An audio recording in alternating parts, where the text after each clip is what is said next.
எல்லாருக்கும் வணக்கம். So today my topic is going to be Tamil philosophy before didactic and Bhakti literature. So before I jump into the topic, I'll just give a brief overview about some of the Indian philosophical systems and slight history of Tamil literature or philosophy in the Tamil literature. So if you look into the various philosophical systems within the Indian philosophy, you have to first start with the Advaita, where or the many concepts which are similar to the Advaita, where you have something called the Atman Brahm. So there is a God inside you, and you just don't realize that, or you yourself as a God, you don't realize it. So when you realize you are the God, you become the God. So this is used in various philosophical systems, Advaita, Saiva Siddhanta, so on. Similarly, Namarwar proposed something which eventually turned out in a bigger way with Ramanuja. So what Namarwar proposed was that he said, you are the rays of the sun, but you are not the sun yourself. So you are a piece of God, but you are not the God. So to obtain the God, you have to pray to the God, you have to fall at his feet, you have to love him to reach his feet back again. So this is the Dvaita philosophy, where there is two bodies involved in it. One is a God and one is a human. Then you have the Buddhist philosophy, which basically says that desire is a root cause for all the dissatisfaction. So to break the cycle of birth and death, leave desire away. Then you have the concept of Jainism, where there is aversion to this worldly life. So keep away from the worldly life. That is the only way, along with meditation, to reach salvation or breaking of the chain. So these are the various philosophical schools. And going back to Tamil literature, so pretty much in the Padinanchil Kanakku, or the didactic phase of Tamil literature, we have a lot of works that speak about ethics and moral values, and primarily philosophy. So most of these, like Tirukkural, Naladiyar, Tirukkadigam, Nanarpadu, Iniyave Napadu, and so on. So a lot of these books, of these 18 books, some are written by the Buddhists, some are written by the Jains, some are written by Saiva, some are written by the Vaishnava. So you have different philosophies that are competing with each other during the didactic phase. Then we have the Bhakti literature, which is primarily the Saiva and the Vaishnava literature. You have the Varam Tiruvasakam, and in the Vaishnava side, you have the Divya Prabandham, and so on. Unlike these literature, which are either moralistic or preachy or purely religious, we see a different trend in Sangam literature, where Sangam literature talks about love and war, and in between, we do talk about philosophies at places. So what are these philosophies, and how different or similar it is to the other philosophical streams? That is going to be the topic of discussion today. So before going deep diving into the Tamil philosophy, I want to first take a book, which is a novel written by Herman Hesse, a German author, and it is considered to be a masterpiece on Indian philosophical systems. It is a 100-page book, which is a very short read. In 2 days, you will be able to finish it off. It is a very easy read, but it has deep philosophical values. So what is this book about? So I'll give a brief about this book in probably 10 to 15 minutes, and then I'll move to my poem. So Siddhartha by Herman Hesse. Siddhartha is a young Brahmin boy who is born into a very religious Brahminic family. He learns all the Vedas, all the scriptures, all the Upanishads, all the rituals from his gurus. And he is extremely intelligent. Everybody is proud of him. Father, mother, gurus, everybody is proud of him. He learns everything fast. And he has one friend called Govinda who will follow him. But one day he realizes that he just doesn't want to be a priest. He doesn't want to sell his mantras. He doesn't want to do ritual all his life. All he wants is to attain salvation or enlightenment. And he believes that these rituals are not going to help him attain salvation.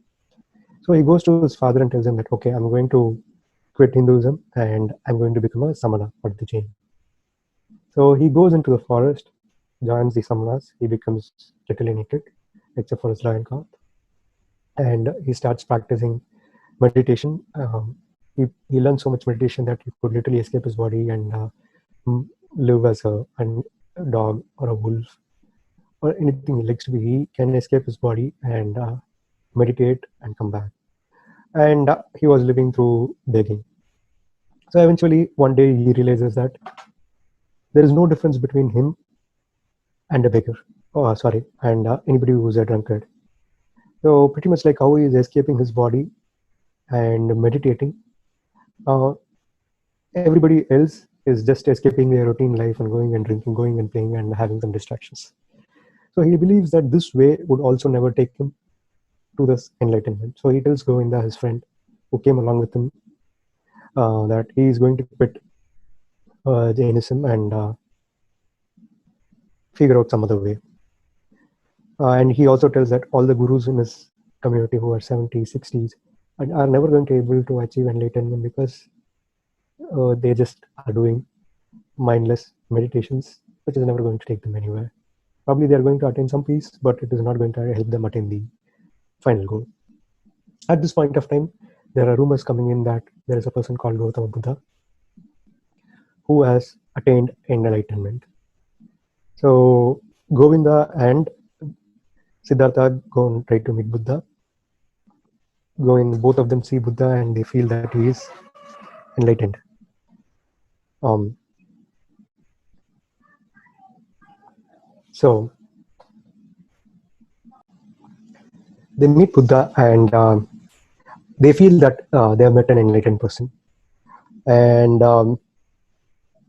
they also hear to Buddha's discourse and Govinda decides, yes, I have found my master. I'm going to follow him. But Siddhartha is not very satisfied. Though he believes that Buddha is an enlightened soul, he doesn't want to follow Buddha. And he gets a chance to talk to Buddha. And Siddhartha basically confronts him saying that, yes, everything looks perfect, but I see there is a small gap somewhere, there is some error somewhere, which probably I'm not able to explain, but I need to explore. And I feel that is the only way I can get enlightened. There is something you would have realized in the moment of your enlightenment that you will not be able to teach others. And I just don't want to be a disciple following some master's way, because I felt that didn't work in Hinduism, that didn't work in Samana way. So I don't think that even if I follow you, I'll never attain enlightenment. Buddha lets him go with a smile. And again, Siddhartha believes that nobody could talk with such composure and such calmness like Buddha did. So he leaves and he crosses a river. A ferryman takes him across to the other side to the city. He doesn't have any money to pay, so the ferryman says, no worry, I'm going to meet you someday else. Pay me then. So Siddhartha goes into the town and he sees a very beautiful courtesan and decides that he is going to be with her. So he goes to her and tells that he wants to be and learn with her. She says, earn money. So he goes to a merchant and says that, hey, I want to join. The merchant asks, why would I need a guy like you in my place? You don't even have a proper dress. How are you going to help me out? He says, I have three things. I can fast, I can be patient, and I can make decisions. So pretty much how does it make any difference? Because you people uh, are not patient. You don't wait. You are hungry, so you make bad decisions. And like you, I can just fast. I don't need food. I can just wait patiently, and I can make proper decisions. So that is the difference I have over any normal human. So he gets a job and he makes wise decisions. He earns really a lot. So he takes the courtesan, he starts gambling, he starts drinking, and pretty much he wants to experience everything in life. As time goes, probably 20 years go by, and suddenly he feels that he has lost his motive. His motive was to attain salvation. Now he figures out that there is no way he's going to attain salvation if he continues this way. He is completely gone out of way. So he suddenly quits everything, goes to the forest, and he is not eaten. After 2 or 3 days, he just faints. And at that point of time, he realizes one of my strengths used to be that I could fast for days without food. But things have changed so much that I'm not able to survive even for a day or two. So now, as he is in the path of his death, suddenly all his whole teaching, the whole life comes through him. The sound Om reverberates through his body. He slowly comes out of it. And pretty much I'll cut the story slightly short. So he then wants to cross the from city to go into the forest. He sees the ferryman. Ferryman takes him along. And as he goes with the ferryman, he realizes that this ferryman is much more enlightened than what he thought. He had the same vibes he had with Buddha with his ferryman. So he said, "Can I stay with you?" So he stays with the ferryman in his hut, and both of them ferry people across the river. So one day he sees the courtesan Kamala come back as a Buddhist monk, and along with her comes a child. So into the forest. So eventually Kamala and Siddhartha recognize each other, and Kamala dies. So Siddhartha realizes the kid or the boy is his kid. So he takes care of the boy, and since Siddhartha, being literally experienced everything that needs to be experienced in life, knows what is right and wrong in everything he does. So desperately he tries to advise his son not to do this, that, and so on. It starts burdening the kid, and the kid hits his father. And the ferryman advises him, "Please don't do this. You're not doing any good for your kid." But Siddhartha fails to understand this. He somehow wants to make sure that his kid is really taken care of, doesn't go into a false path. But unable to bear the advice from his father, his kid runs away. After desperate search, he gives up, and he seeks solace in the ferryman's company. And he takes the advice of the ferryman that the ferryman advises him basically, listen to the river. The river is flowing every day, talks to you. Whatever happens, the river is going to flow. If you learn to understand the river, you will be calm. Slowly, Siddhartha understands the message of the river. The message of the river is simple. The river keeps flowing on. Life keeps flowing on. So everything we take up in this life is an experience. These experiences shape us, and these experience makes people calm and take things not too seriously, not too lightly, and just be tempered, not too happy, not too sad. And it makes him calm, it makes him composed, and everything that happens is now an experience for him. He doesn't try to change the world, he just lives in it, experiences it, understands whatever is happening around him. Then one day Buddha dies, all his disciples are sad, and after years they come back. One such day, Govinda, his old companion, comes back and crosses the river, and he sees Siddhartha. And he realizes that the same enlightenment he saw with Gautama Buddha was also seen in Siddhartha, meaning that the river has actually enlightened Siddhartha, and Siddhartha has attained his goal, which is to be enlightened. So that ends the story. So this is a quick recap of Herman Heinz Siddhartha. Now I'll go to Tamil literature. So I'll just take one poem, okay? This poem has been hijacked pretty badly for one line of it, the first line, so badly that people don't know what is the philosophy of the rest of the lines. The poem I'm talking about is Kanyan Pungundanar's Purananur poem, Yadum Mure Yavrum Kili. So let me share.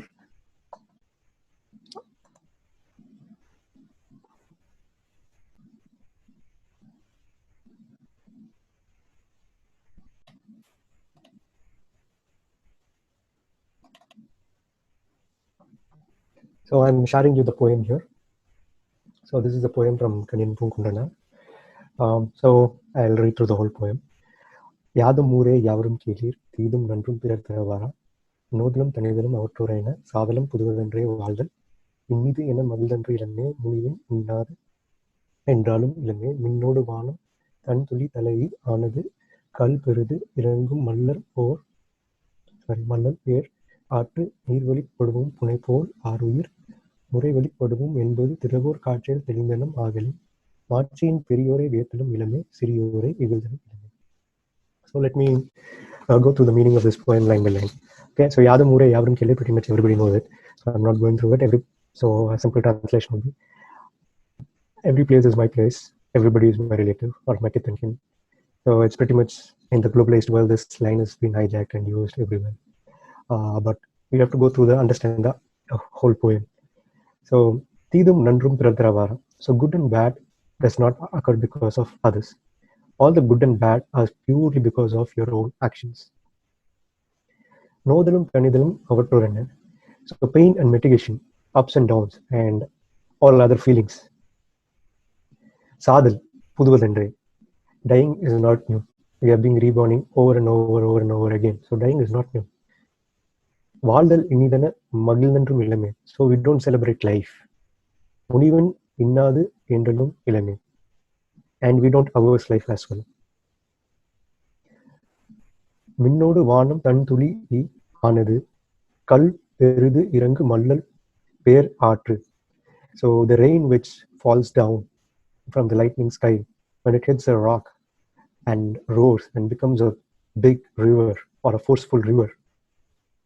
நீர்வழிப்படுவும் புனைப்போல் ஆறுயிர் முறை வழிப்படுவும் என்பது திறவோர் காட்சியின் தெளிதனம் ஆகலேன். So when the powerful river, if there is a boat, this boat is going to be directed by the power of the river. Similarly, our lives are being directed. So this is what we have learned from a vision of the wise men. So மாட்சியின் பெரியோரை வியத்திலும் இளமே, சிறியோரை இகழ்தல் அதினும் இளமே. So we just don't go and praise the wise men, nor do we despise the weak, ignorant men. So what does it poem actually say? So this poem is philosophically says that, see, your life, you are like a boat in a river.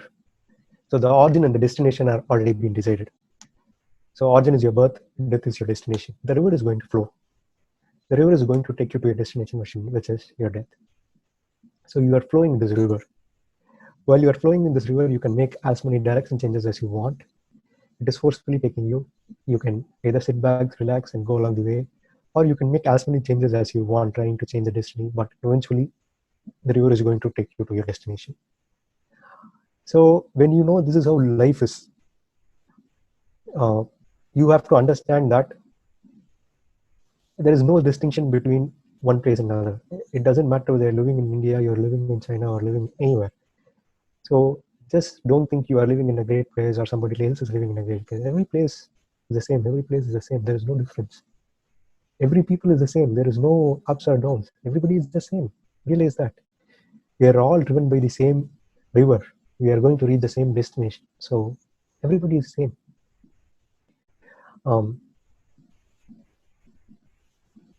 And don't be very happy about your life, and don't celebrate for every damn thing, and at the same time don't despise things, don't hate things. So take life in a balanced way, and just don't go crazy over a personality who's great or wise, and at the same time don't go and troll people who are not up to the mark. Just treat everybody as the same. They're traveling in the same boat like you, and you're all being forced by a powerful river. And don't be afraid of the death as well. We are being dying and getting reborn in so many lives. So don't be afraid of the life. Enjoy your life, gather experience, and treat everybody same. So this is the philosophy that is coming out of this song. So you have to keenly note a few points here. This poem says that, hey, just don't go celebrate every damn thing that you are having in life. Okay. This is attacking some philosophical viewpoints where people celebrate for every damn thing. And there is other end or extreme of the thing, like the Jains or the Jain philosophy at that point of time, which pretty much despise everything. Despise, hey, we are not going to address, we are not going to live a life, we are not going to stay in home, we are just going to keep away from this world. So don't despise your life. This is your life. Don't despise it. Just understand to take it by in a balanced way. So what this indicates is a philosophy where you gain knowledge through experience. So you experience things, and that experience is going to temper you, make you more knowledgeable, and the knowledge is going to essentially take you to your salvation or make you peaceful. So this is a philosophy that is enumerated by this poem. So this philosophical trend also extends into Saiva Siddhanta in some ways. Tirumandram basically, or Tirumandram starts off and followed down by the Siddha philosophy, where they say, Tirumalar says, "Udambai valarthen, uyir valarthene." So basically, he says that take care of your body. Only if you live enough, you will experience and read more, get more knowledgeable, get more experienced. So the value, people value this experience, and they believe that this experience that we are gathering over a lifetime shapes us in a better way and helps us keep away from Maya and attain the Atman, or understand we ourselves for our gods. So this philosophical flow eventually spreads into Saiva Siddhanta later. So basically, this philosophical flow says that live your life to your fullest, gather all the experience. There is no good experience, there is no bad experience, there is no victory, there is no failure. There is no duality. Everything is the same. Victory is the same, defeat is the same. So it is just an experience. So just take it as an experience. So this kind of philosophy we see enumerated in other poems in a different way. So when asked how a person is having no white hair, one poet says that, hey, I'm doing my duty. My king is doing my duty. My wife is doing my duty. My kids are doing my duty. Everybody is doing our duty. We are just living peacefully. So you live on, and in a very peaceful way, not understanding that everything is the same. There is no duality to life. If you do that, and if you live in a peaceful way, and everybody is doing their duty, that itself is a form of meditation. That is essentially preached there. Uh, so so eventually, when I have to compare this poem with Siddhartha, it's even metaphorically it is the same. Both the poems talk about the river and the destination and the continuous flow of the river. The ferry is directly used here as a representation of the human. In Kanyan Pungundrana's poem, Neervadippaduvum, Punipol Aruyir Murayvadippaduvum. So it is a direct reference there. In Siddhartha, the ferry is the most important point. The life as experience and the people who are traveling over it. So both the poem and Siddhartha convey metaphorically the same meaning, that life is always going to go on, and people gather experience, and this experience just teaches us that everything is same: happiness, sadness, victory, failure, everything is the same. So treat everything in the same way. Both the poem and the book stresses on this. So in a way, Siddhartha and Kanyan Punganna song, though they have their variations here and there, the central theme is very similar and philosophically very important. So, keeping aside Siddhartha, let me come on to Kanyan Pungundranar.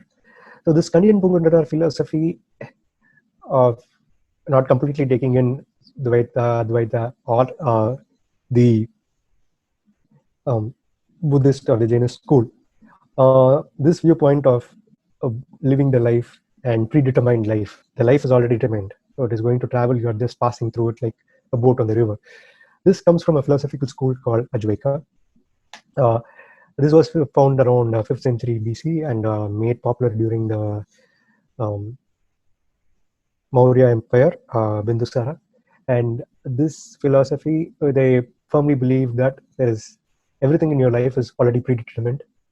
So just live the life, and they do, and they just believe that experiencing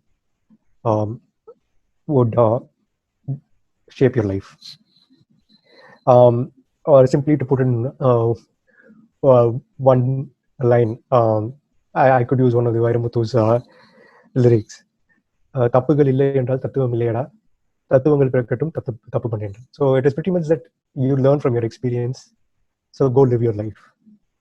There are a lot of other philosophical streams to it, and I'm just trying to summarize in a single line. So that is a oversimplification, but still the basic philosophy is life is an experience, experience it. Mhm. So this form of philosophy has been very popular in Tamil Nadu and Karnataka. So we see this philosophy reflected in a lot of poems and eventually seep into mainstream religious cultures as well. Like some philosophical, this uh, has some way influenced some of the southern philosophies. And there have been some records to show that the Ajvaika philosophy has survived till 14th century in Tamil Nadu and Karnataka. And one other most important Ajvaika philosophy which has flowed down is that Ajvaikas were probably the first group who believed in atomic structures, or probably the basic thing that everything in this world is made up of the same matter and atomic structure or energy. So this Ajvaika philosophy pretty much in Tamil Nadu, if you see, it has flowed down to Saiva Siddhanta. It has flowed down to iconography, pretty much the Shiva's cosmic dance of the atomic structure, or this Saiva Siddhanta philosophy, where it is believed that there is a static force and a dynamic force, where the static force is in center and the dynamic force is around it. So pretty much some of these concepts have survived the later day evolution of philosophy as well. But in the early Sangam literature, Advaita philosophy has some traction. Similarly, Jainism, Buddhism, Shaiva, Vaishnava, all these cults have had impact in Sangam literature as well. So I'm not saying that there is something was popular than the other, but from what we know, Advaita also had a traction, and this traction has influenced some of these later philosophies in this age. So this is a very brief session running through one poem and one book and throwing some light on the Advaita philosophy. So thank you all for listening. I'll come up with more sessions during this lockdown. Thank you.